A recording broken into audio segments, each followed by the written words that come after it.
prefeito João Henrique, eu vou falar com ele sobre subúrbio, eu não posso esquecer do subúrbio, vou falar sobre encosta, vou falar sobre chuva, sobre buraco. Agora eu queria falar, logo na abertura, o seguinte: prefeito, então, temos que preparar a cidade para a Copa do Mundo, na área de recepção, na área de aeroporto, a mobilidade urbana. O que é que tem pronto para essa Copa do Mundo em Salvador? Fique à vontade. Boa tarde. Boa tarde, Varela. Pronto, não tem muita coisa não. Nós temos... Projetos? Sim, projetos sim. E com base nesses projetos nós vamos começar então as obras. Com certeza as licitações vão sair agora, já imediatamente no início do segundo semestre. A presidenta Dilma disse que quer até dezembro todas as obras da Copa já licitadas e com ordem de serviço dadas. E aí nós temos, por exemplo, para Salvador, mobilidade urbana.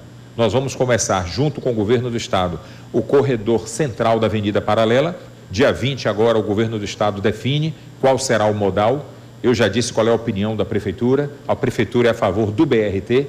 O BRT são ônibus articulados, ônibus com ar-condicionado, que não vão pegar engarrafamento, que vão trafegar em canaletas exclusivas, e não só na Avenida Paralela, mas em todas as avenidas de Vale de Salvador, onde se possa fazer canaletas exclusivas.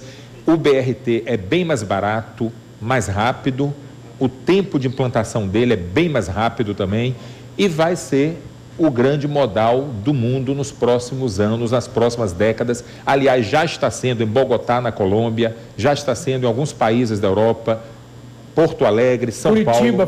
Curitiba funciona muito bem há 40 anos. Nós optamos e torcemos pelo BRT. Mas vamos aguardar a decisão do governo do estado, que eu creio que seja uma decisão tomada em comum acordo com a prefeitura e com o Ministério das Cidades. Prefeito, mobilidade urbana... É claro que Salvador tem problemas desde Tombé de Souza, não é? Salvador é uma cidade que não foi planejada, a gente sabe. Mas o que temos que fazer para dar mais velocidade ao nosso transporte coletivo? É somente o BRT ou não? Não, é implantar toda a RIT, a Rede Integrada de Transportes. A RIT significa integrar todos os modais que a cidade já tem ou vai ter. Por exemplo, ciclovias, nós temos pouco, 30 quilômetros de ciclovia que nós fizemos nesses 6 anos de governo. É muito pouco. Salvador precisa de um plano diretor de ciclovias e a Conder, do governo do estado, já está com este plano pronto, inclusive, para começar a operacionalizar.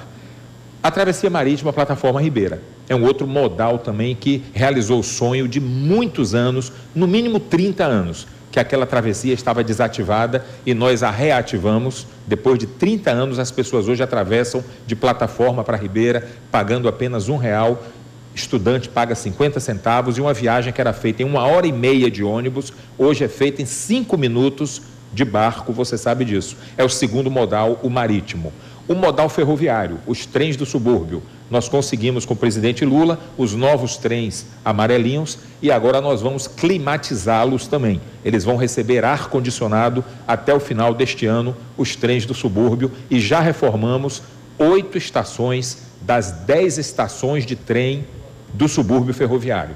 Aí você tem o modal, já falei, da bicicleta, dos trens do subúrbio, o metrô que falta concluir e inaugurar. A nossa via náutica, nunca pudemos realizar ela. Por quê, prefeito?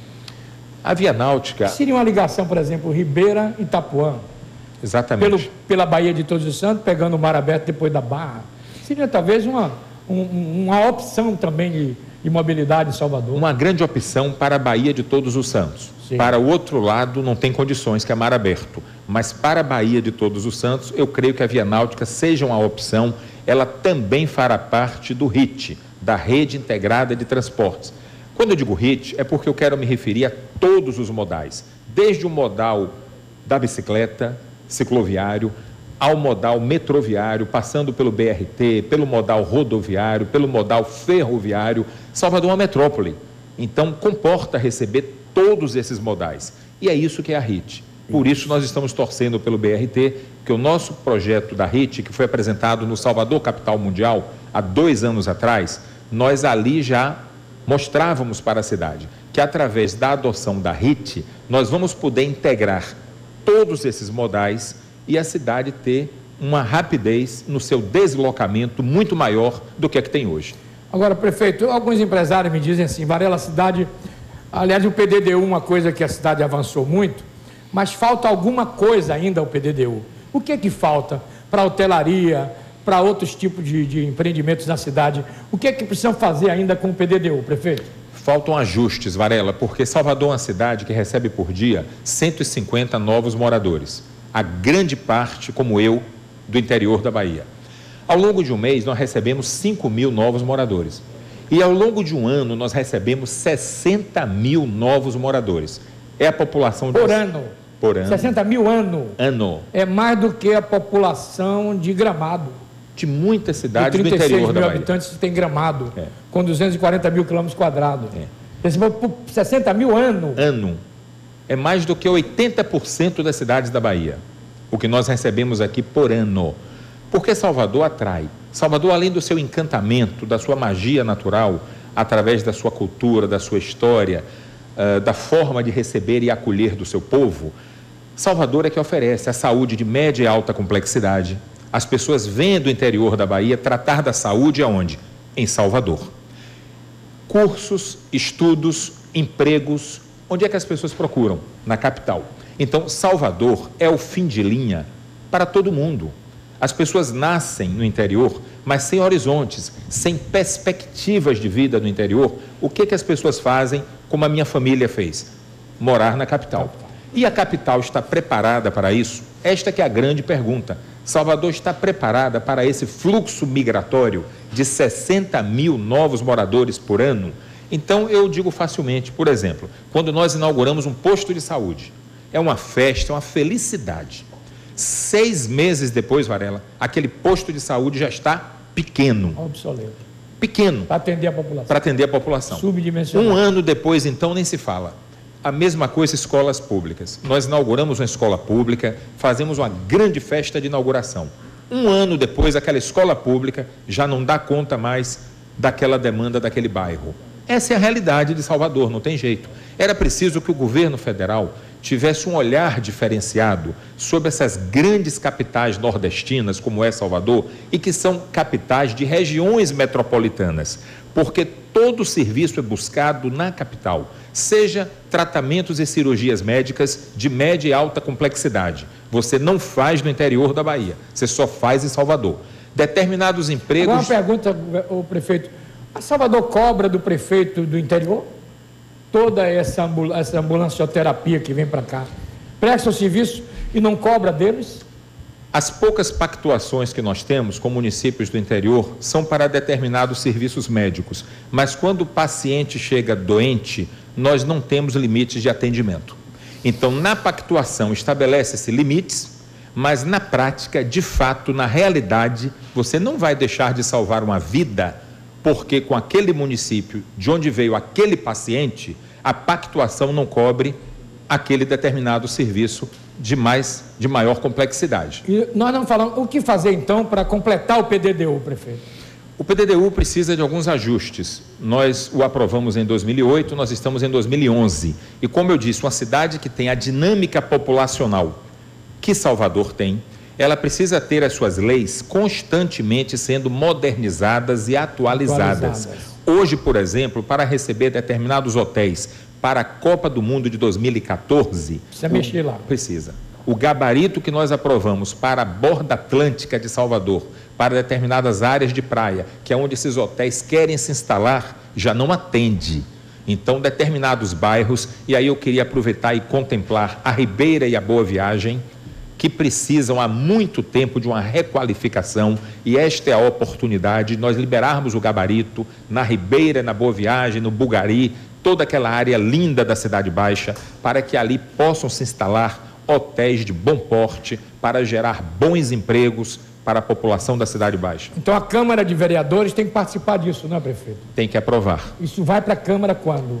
Não sei, nós estamos finalizando os estudos para atualizar o PDDU, para que Salvador receba essa nova mobilidade urbana, que é a RIT, a Rede Integrada de Transportes, a nova hotelaria, que são esses novos hotéis, inclusive em áreas da cidade onde antes era proibido construir hotéis, agora nós vamos liberar a construção de hotéis como Ribeira, Bugari, Boa Viagem, Penha, todas essas áreas bonitas da Cidade Baixa, como na Barra, na Ondina, Estela Maris, Praia do Flamengo, o gabarito que nós aprovamos em 2008 também não é convidativo, não é atraente para grandes bandeiras hoteleiras de 5 e 6 estrelas que precisam vir para a Copa do Mundo. Isso tudo significa empregos para a cidade, requalificação de mão de obra, treinamento de nossa mão de obra, valorização de nossa mão de obra e preparar a cidade do ponto de vista da sua receptividade, seja na mobilidade, seja na hotelaria, seja com a nova arena da Fonte Nova, o novo corredor central da Avenida Paralela e a requalificação mesmo de serviços públicos e de serviços que serão oferecidos a todos que virão assistir a Copa do Mundo em Salvador. Eu queria mostrar ali, ele está acompanhado de José Matos, secretário de Transporte e Infraestrutura da Prefeitura ali, ó, e o nosso Sóstenes Macedo, superintendente da SUCOP. Eu queria abraçar vocês dois e se preparem que eu vou mandar muita coisa para vocês, viu? Na área de SUCOP, de buraco. Obrigado pela presença de vocês aqui também. E o público que está me assistindo agora, fique sabendo que nós vamos encaminhar tudo que nós temos aqui para essas duas secretarias importantes.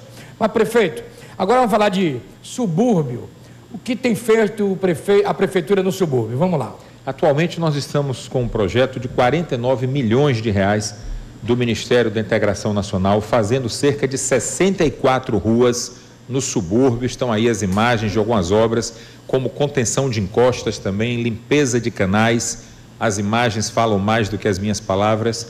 São grandes obras, alargamento de canais. Veja que com toda a chuva que caiu em Salvador até agora, nós não tivemos este ano... Nenhuma tragédia. Graças a Deus. Graças a Deus, Varela, nenhuma tragédia, como nós estávamos... E continua chovendo, né, prefeito? E sem parar. Aliás, eu queria que depois o nosso sócio explicasse para a gente como é que faz para tapar buraco com a chuva. Esse é um negócio complicado que eu vejo que chovendo não dá para... chuva não combina com asfalto, mas é um problema dele. Agora, nós temos essas galerias que estão sendo construídas com a finalidade de escoar a água, não é isso, prefeito?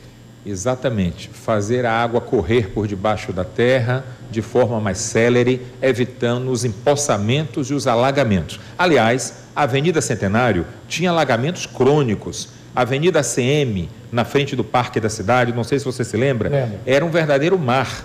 Você não via aquele canteiro central quando chovia na Avenida ACM. Avenida Frederico Pontes, Avenida Oscar Pontes, na frente da Feira de Água de Meninos, ficava 1,5 metro de água. Agora pode cair a chuva que for, pode reparar, não alaga mais na Frederico Pontes, na Oscar Pontes, na Centenário. O Imbuí, os apartamentos do Imbuí valorizaram 50% depois que nós fizemos a obra do canal do Imbuí. A Centenário, então foram muitas obras, agora obras debaixo da terra. Então são obras que ninguém vê, mas são obras importantes para enfrentar essas chuvas que não param de cair em Salvador. Olha, eu queria falar as pessoas me ligam sempre, Avenida Pinto de Aguiar, Avenida Gal Costa, pessoal a Galeria do Canela, encosta na Vila Canária, construção de encosta também aqui no Calabá. A cidade precisa disso, não é, prefeito? Precisa, Varela, precisa dessas obras que ninguém vê. Então, às vezes, as pessoas julgam, a prefeitura não está fazendo nada. Claro, as obras são todas subterrâneas. Limpeza de canais, alargamento de canais, contenção de encostas também nos bairros populares, também não são de muita visibilidade. Ajudem muito a salvar vidas, inclusive. Mas vá ver onde nós estamos fazendo as encostas. São nas áreas mais pobres de Salvador. Então, muitas vezes, as pessoas reclamam que não estão vendo as obras, porque são pessoas que não andam na periferia de Salvador. São pessoas que não costumam frequentar o subúrbio ferroviário. São pessoas que não sabem nem que Salvador tem ilhas, como a Ilha de Maré, a Ilha de Bom Jesus, a Ilha de Paramana. As pessoas não sabem disso. Então, circulam apenas pelo centro da cidade, do trabalho para casa, de casa para academia, da academia para o trabalho. Não andam no subúrbio, não andam na periferia, não andam nos bairros populares, e aí ficam a dizer que a prefeitura não faz. Mas as imagens estão aí mostrando mais uma contenção de encosta. Já passamos de 150 contenção de encostas só nesses 6 anos na nossa gestão, e por isso eu repito, continua chovendo sem parar em Salvador, e graças a Deus as obras estão aí e a gente não está vendo tragédias como nós víamos em outras épocas. Prefeito, não podemos deixar de falar de uma coisa aqui, olha, a dívida da prefeitura. O Tribunal de Contas do município me informou, e é claro que essa dívida não é de João Henrique, não é da gestão dele, porque a prefeitura diz que deve mais de 2 bilhões, 2 bilhões, dívidas acumuladas. Explica para a população como é que está o caixa da prefeitura, prefeito, de uma forma clara para o povo entender. Vamos lá. Uma cidade que tem 3 milhões de habitantes, uma cidade que arrecada por ano cerca de 2 bilhões e 900 milhões, nós temos a 25ª receita pública per capita mais baixa das 26 capitais do Brasil. 25ª. De 26, nós somos a 25ª mais pobre em receita pública per capita. Ou seja, o que eu tenho de receita dividido pelo tamanho da população. Quando eu divido o tamanho da minha população pelo tamanho da minha receita, Salvador é a 25ª cidade mais pobre se comparadas às 26 capitais do Brasil. Ou seja, eu tenho cerca de R$800 para gastar por habitante por ano. Quanto? R$800 por ano para gastar por habitante por ano. É muito pouco. Vitória do Espírito Santo, que é uma cidade pequenininha, toda arrumadinha, toda plana, sem problemas de relevo, de topografia, sem problema de encostas, tem R$4.500 para gastar por ano por habitante. Só para você ter uma ideia de comparação. Então, é muito difícil a cidade nordestina, muito pobre, uma prefeitura que atende a 14 milhões de baianos e não apenas a 3 milhões de soteropolitanos. A prefeitura de Salvador, se atendesse somente a população de Salvador, era uma coisa. Mas quando uma prefeitura atende a um estado da Bahia inteiro, é outra coisa. E com a 25ª receita pública per capita mais pobre das 26 capitais do Brasil. Então, constantemente, há um desequilíbrio crônico, histórico e permanente. Por isso que o Tribunal de Contas, volta e meia, está a nos recomendar economizar.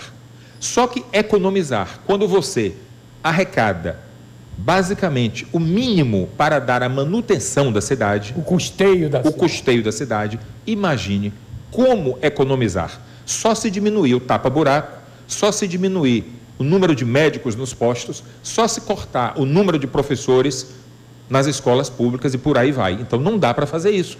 Nós cortou alguns terceirizados, não foi isso? Tivemos que enxugar, sim.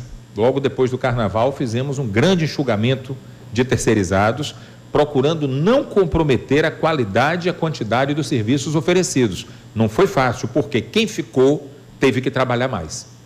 E esse foi o compromisso. Quem não for demitido vai ter que trabalhar mais.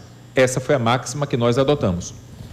Para a gente, o tempo está esgotado, prefeito, eu gostaria de saber, o povo também, como é que o governo federal e o governo do estado estão tratando Salvador? Tratam bem. O problema é que Salvador tem situações, como eu disse, crônicas e históricas. O desequilíbrio das contas com o tamanho da população e a velocidade de crescimento da população. E, por outro lado, você tem uma classe média já argolada, que não tem como contribuir mais com tributos. Esse desequilíbrio permanente atrapalha muito a gestão, compromete muito a gestão. E o governo do estado e o governo federal, eles não podem ajudar para custeio e manutenção. Eles só podem ajudar para investimento, para obras. Então, essas imagens que nós vimos aí são imagens graças às ajudas que eu recebo do governo federal e do governo estadual.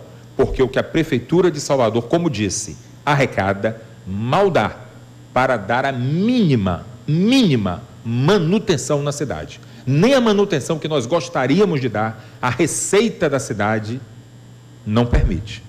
E nós ficamos, então, a depender de parcerias com o governo do Estado, e o governador Jacques Wagner tem nos ajudado, sim, e do governo federal, e o presidente Lula nos ajudou, e a presidenta Dilma está nos ajudando, como o ministro Mário Negromonte também está nos ajudando muito. Prefeito, obrigado pela presença ao vivo, tá bom? Deus abençoe, boa sorte. É bom, eu estou colocando essas coisas bem claras, porque eu estou vendo aí uma movimentação constante, né, de todo mundo. Pelo menos já contei uns 12 candidatos a prefeito. Então é preciso encarar esse desafio, né? Então é por isso que a gente fez essa leitura, para que você em casa bota a cabeça para funcionar. A situação de Salvador é essa que ele descreveu com muita clareza para a população. O sócio, ele me disse, mostra ele ali, que vai cuidar daquele buraco de ontem lá da porta do SESI Teatro, viu, sócio? Vai sair daqui agora. E o nosso secretário de transporte, o Matos, me disse que está cuidando mesmo de frente das nossas estações, não é isso? Pirajá, Lapa e por aí. Um abraço, obrigado. Receba bem as informações do Balanço Geral, tá bom? Deus abençoe vocês. Prefeito, boa sorte. Obrigado. Dá um abraço no nosso Bocão que está chegando ali. O Zé Eduardo está ali mandando um abraço também. Bocão. Boa sorte, viu, prefeito? Obrigado pela entrevista. E que Deus nos abençoe a todos. A todos mesmo. Esse é o desafio para quem quer está pensando em ser prefeito de Salvador. Outro dia eu falei aqui do vice-prefeito, Edivaldo Brito, aí foi comigo. Quando o povo votou em João Henrique, que foi eleito em todas as urnas em primeiro lugar, da classe A à classe Z, ele ganhou em todas as urnas, 73% dos votos. Ninguém pode discutir nada com isso. E quando votaram em João, no segundo mandato dele, votaram no vice-prefeito. E o vice-prefeito não pode falar mal da gestão, porque ele está no bolo. Foi isso que eu quis dizer aqui. Não fique zangado comigo não, viu, professor? Mas você está de cartão vermelho, tá bom? Aqui, prefeito, agora você vai disputar a Olimpíada, o senhor já está nadando, acho que nadou 3 quilômetros hoje, ou 5? 2.500 metros. 2.500 metros, Bocão? É mesmo, prefeito? E no subúrbio... Está bem de saúde, hein? E no subúrbio, né? São Tomé de Paris. Mas eu soube que os seus secretários diminuíram as braçadas para o senhor chegar primeiro. É verdade? Hein? Não houve isso. Não houve isso, não. Nadou quanto mesmo? 2,5 km? 2.500 metros na praia de São Tomé de Paripe, no subúrbio. E hoje o senhor já fez natação? 3.000 metros. Olha, tá vendo aí? Boa sorte, prefeito. Boa saúde, hein? Felicidades. Obrigado, prefeito João Henrique, pela entrevista. Agora